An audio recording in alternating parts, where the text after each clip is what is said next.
Greetings, friends. I am Vitaly Portnikov. According to Axios, based on conversations with members of the closest circle around the President of the United States, Donald Trump is impressed by the results of the Ukrainian special operation against Russian aviation, although he tries not to show it publicly. Of course, this admiration on the part of the American president is accompanied by concern that now Russian President Putin will respond sharply and harshly to the results of this special operation. And this could further diminish the chances for a diplomatic resolution of the Russian-Ukrainian crisis, a halt to the Russian-Ukrainian war, or at least a ceasefire on the Russian-Ukrainian front. And it can be said that this conclusion by the publication does not contradict the words that Donald Trump himself used when he spoke about his conversation yesterday with the President of the Russian Federation, Vladimir Putin. After all, the American president described this conversation as good, but one that would not lead to a quick peace. He also emphasized that Putin is determined to respond to the Ukrainian special operation. In such a reaction from Donald Trump, we can say that we see the inconsistency of his approaches to the Russian-Ukrainian war and to how he would like to resolve the situation related to Russia's aggression against Ukraine. On the one hand, Donald Trump is a person who primarily values strength. And we have seen how he repeatedly told Volodymyr Zelensky and other interlocutors that Ukraine has no cards to play in its confrontation with the Russian Federation. In Trump's language, this meant that Ukrainians had to agree to the terms that could be worked out by Russian and American negotiators during their own talks, because Ukraine simply cannot set its own conditions for ending the war, as its potential cannot be compared to that of the Russian Federation. The fact that Putin himself refused Donald Trump several times when it came to a ceasefire on the Russian-Ukrainian front, even though at that time there were no Ukrainian special operations. The fact that Russian and American officials, during several rounds of negotiations, did not reach any real concrete agreement regarding a ceasefire on the Russian-Ukrainian front. The fact that when negotiations began in Istanbul, the Russian participants simply rejected the possibility of American involvement in these consultations and said that they did not have a mandate for this from the President of Russia, Putin. None of this convinced Donald Trump that he had not created a dangerous illusion, which he also wants to sell to Ukrainians and Europeans. And the fact that Kyiv and European capitals did not agree with this unrealistic vision of the world held by Donald Trump, a world in which we all live, also had no effect whatsoever on the American president's point of view regarding how the Russian-Ukrainian war could be ended. Even the most recent phone conversation between the President of the United States and the President of the Russian Federation convinced us that Trump still believes he can find an approach to Putin and persuade the Russian president the war can be ended. But at the same time, Trump is doing everything possible, so to speak, not to provoke the Russian president and to remain a friendly partner to him. That is precisely why the President of the United States has already blocked the introduction of new sanctions against the Russian Federation several times. He does not want to put pressure on Putin. And in this regard, Donald Trump's approach can be considered archaic.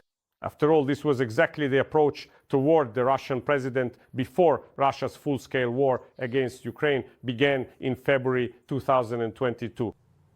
Western politicians also believe that it was necessary to provoke Putin as little as possible and to look for ways of cooperating with Russia that would convince the Russian president that dealing with the West was beneficial, while continuing the war would actually destroy that benefit. Let us recall how much debate there was around the creation of bypass routes through the Baltic Sea and other such alternative paths, so that Russia could circumvent the Ukrainian gas transportation system. In the final weeks of her tenure as head of the German government, Federal Chancellor Angela Merkel visited Washington to persuade President Joseph Biden not to impose new sanctions against Nord Stream 2. And all the evidence that the final completion of this gas pipeline would mark the beginning of a major war in Europe failed to convince either German politicians or the German public. Well, it's hard for Ukrainians to lay blame on the Americans or Europeans here because Ukrainian politicians and the Ukrainian voters also lived under the spell of all these childish illusions right up until February 2022. Let's remember that the idea that it would be possible to come to an agreement with Vladimir Putin was the main idea of both the presidential and parliamentary election campaigns in 2019. The new Ukrainian president, Volodymyr Zelensky, assured his voters that he had ended the war in his own mind and that the path to ending the conflict between Russia and Ukraine lay in a meeting between the Russian and Ukrainian presidents. However, let me remind you that although this meeting did take place in Paris, it ended in an obvious diplomatic and political fiasco. But even this was deliberately ignored in Kyiv at the time in order to continue living in sweet and dangerous illusions. And instead of preparing for war, the small amount of money that the economy of a poor and frustrated country worn down by several years of conflict with Russia had was spent on popular projects. These projects were meant not to improve our country's security, but to boost the personal approval rating of the new Ukrainian president and his utterly irresponsible team. And in this situation, as we now clearly understand, Donald Trump is following the same path. It's just that the world around us has changed. Everyone has realized that it's impossible to come to an agreement with Putin. Volodymyr Zelensky himself has drawn obvious conclusions from the clear mistakes made during the first stage of his tenure as the head of the Ukrainian state. From a president who sought agreements with Vladimir Putin and focused on building roads, he has transformed into the leader of a nation at war, one that has no real chance of emerging from the Russian-Ukrainian war without weakening the enemy's potential. And of course, in this situation, one can take some comfort in the fact that Trump instinctively leans toward feelings of respect and admiration for the special operation carried out by the security service of Ukraine against Russian airfields and the aircraft stationed there. But on the other hand, the fact that Trump still harbors illusions about his own diplomatic initiative to end the Russian-Ukrainian war is extremely dangerous. Because this is a policy from the past and a policy that could later be used to justify both the withholding of appropriate military aid to Ukraine and the withholding of appropriate financial assistance to Ukraine from the United States. So I would like Donald Trump, in addition to his emotional enthusiasm, to also gain an understanding of the world we live in.